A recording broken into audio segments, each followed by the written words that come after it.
कि अरे दुआरा पचारी चकरा ले दीदिया, अरे बिगड़ल भगिया जगल दीदिया। अभी गीता दीदी बता रहे थे कि यहाँ के दीदी इधर उधर सत्संगों में चले जाते हैं। मान के चलिए गीता दीदी ये बात कह रहे हैं ना, ये बात किनसे कह रहे हैं? गीता दीदी और कोमल दीदी कह रहे हैं अगले वाले गुरु बहना से ना, कि द्वारा पचारी चकरा ले दीदिया, अरे बिगड़ल भगिया जगल दीदिया। द्वारा पचारी चकरा ले दीदिया, अरे बिगड़ल भगिया जगल। जागे महादेव।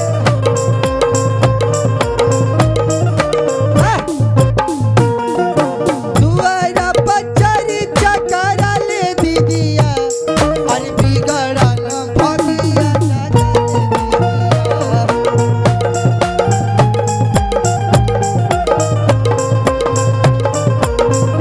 ए चिंटू भैया, ए आदित्य भैया, लेकिन दीदी लोग तो ऐसे थपड़ी बजा रहे हैं जैसे लग रहे हैं कि बस नींद में आती। बताओ, अरे शिव चर्चा में आप लोग आए हैं। अच्छा, 6 हाथ वाले दीदी कौन कौन आए हैं? चलिए ठवा तो केरा केरा महादेव 6 हाथ दिल तूने देखा। 6 हाथ वाले दीदी आए थे। हाँ देखिए 6 हाथ वाले 6 उंगली वाले दीदी आए हुए हैं। चलिए हे महादेव, आप इनके ऊपर दया कृपा जरूर बरसाइएगा। सबसे पहले हमसे पहले उन्हीं पर बरसाइएगा। चलिए अब वही दीदी से देखना चाहते कि कितना जोर से थपड़ी बजाते हैं महादेव के चर्चा में। अरे 4 हाथ वाले कौन कौन दीदी आए हैं? 4 हाथ वाले दीदी नहीं आए हैं? नहीं आए हैं। कोमल दीदी का थी कि हमारे गाँव में 4 हाथ वाले दीदी थी। बतावाई कहीं कहाँ देख लिया? अच्छा 3 हाथ वाले दीदी आए हैं? कोई नहीं, 3 वाला भी ना है। अच्छा दूधू वाले कौन कौन आए हैं? दूधू को जिनके जिनके महादेव सुंदर सुंदर हाथ दिए हैं, वाह। लेकिन जिनके जिनके महादेव सुंदर सुंदर हाथ दिए, सभी लोग दोनों थपड़ी उठा के संगत करना है दीदी ना, कि द्वारा पचारी चकरा ले दीदिया।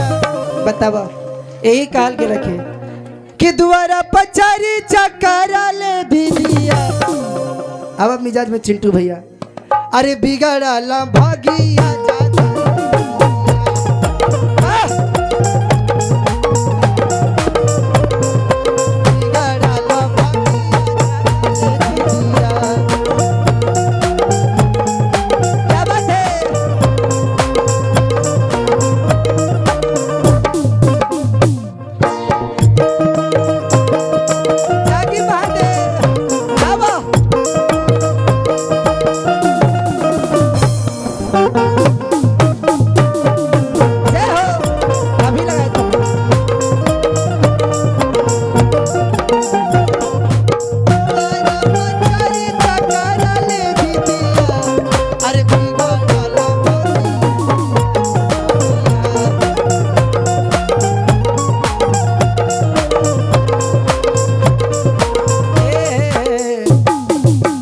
अभी हमारे महेंद्र बाबा क्या कह रहे थे कि दीदी लोग ऐसा थपड़ी बजावित न थी कि मछोड़ न भागती।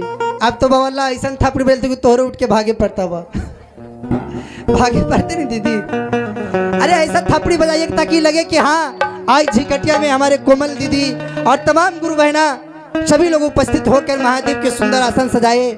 और ऐसे लोग गुरु भाई की चर्चा करने के लिए बुलाए थे कि पूरे आज मनो मोहल्ला गूंज रहा था थपड़ी के आवाज से। इसलिए कहना है चिंटू भैया, पहला में दया मांगी दूसरा चारा चावा। लेकिन आज साहिब हरिंदर भैया हम सबों को 3 सूत्र दिए हैं। पहला में दया मांगना, दूसरे में चर्चा करना और तीसरे में नमः शिवाय का प्रणाम करना।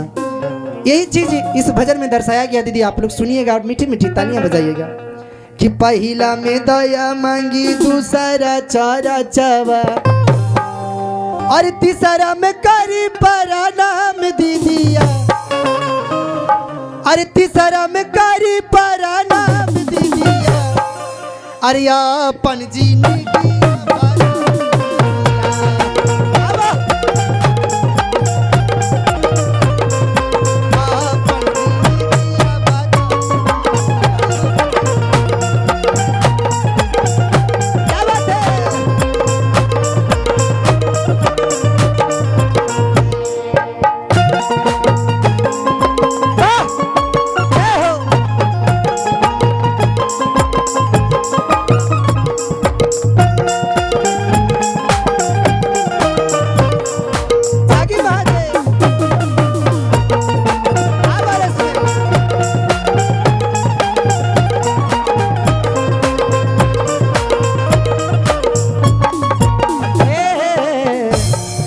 बहुत सुंदर अभी हम सबों के बीच इतने अच्छे प्रस्तुत संगत कर रहे हैं हमारे चिंटू भैया नाल पर दिल से धन्यवाद, कोटि कोटि नमन भैया।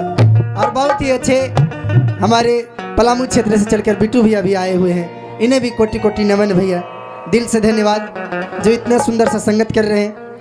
और बहुत ही अच्छा हमारे आदित्य भाई जो महादेव के सुंदर सुंदर सा लाइन लगाकर हम सबों का दिल गदगद कर रहे हैं। वाह क्या बात है आदित्य भाई, आपका भी इस क्षेत्र में जवाब नहीं है।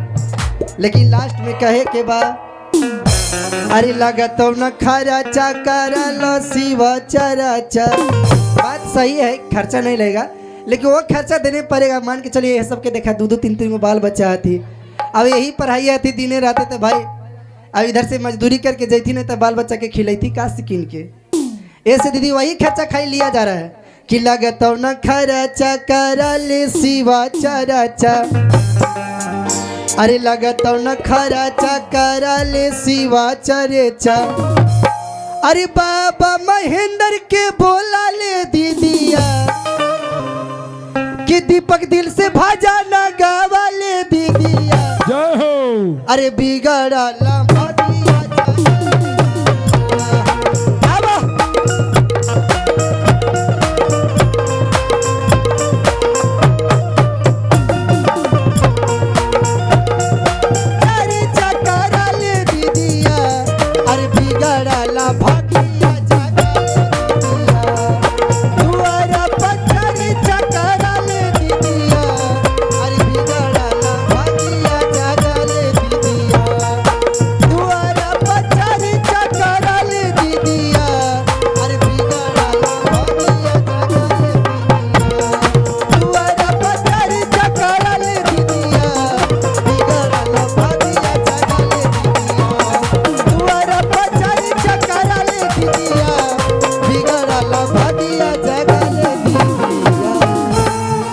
चलिए बहुत सुंदर। हे महादेव आज जितने गुरु बहना आज झिकटिया में पहुंचे हुए